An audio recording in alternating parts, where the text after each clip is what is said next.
Hello mga bata! Narito tayo ngayon sa Kids Lab!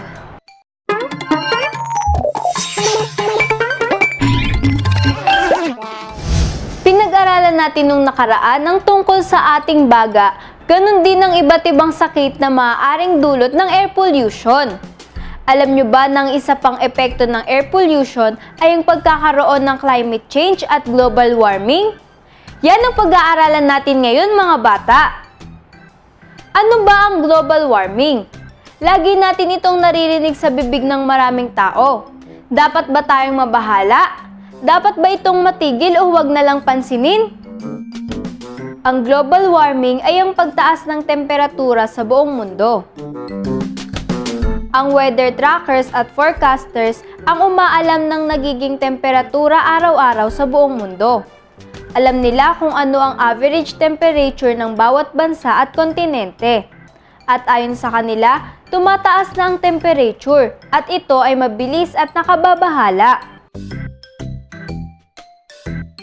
Isa sa dahilan ng pagtaas ng temperatura ay ang pagtaas din ng greenhouse gases. Ang greenhouse gases ay parang kumot na nakapalibot sa buong mundo. Ito ang mga nagpapanatili ng katamtamang temperatura sa mundo. At kung wala ito ay magiging yelo ang lahat. Pero dahil sa gawain ng mga tao, ang antas ng greenhouse gases ay tumataas na mula sa produktong petrolyong langis, gas, coal na ginagamit sa sasakyan, makinarya at kuryente.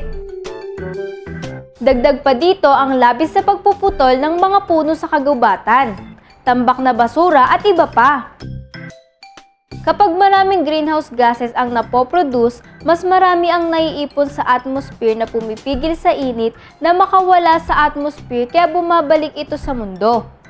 Hindi man ito kasing init ng init na ginagawa ng araw, pero ang init na ito ay nakakaapekto sa ating mundo. Ang greenhouse gases ay ang mga sumusunod.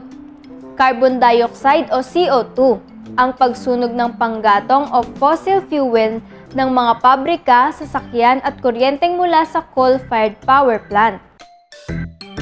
Ang water vapor naman ay galing sa tubig na umakyat sa kalawakan dahil sa evaporation. Nitrous oxide naman ay mula sa chemical na pataba o fertilizer sa pananim. Halocarbons tulad ng CFCs, HCFCs na ginagamit sa air conditioner at refrigerator para di mag-overheat ang appliance at pampalamig. At methane na nagmumula sa dumi ng hayop tulad ng baka, kabayo, kambing at tupa at anumang nabubulok na basura. Hindi lang ang pagtaas ng antas ng greenhouse gases ang dahilan ng pagkakaroon ng global warming.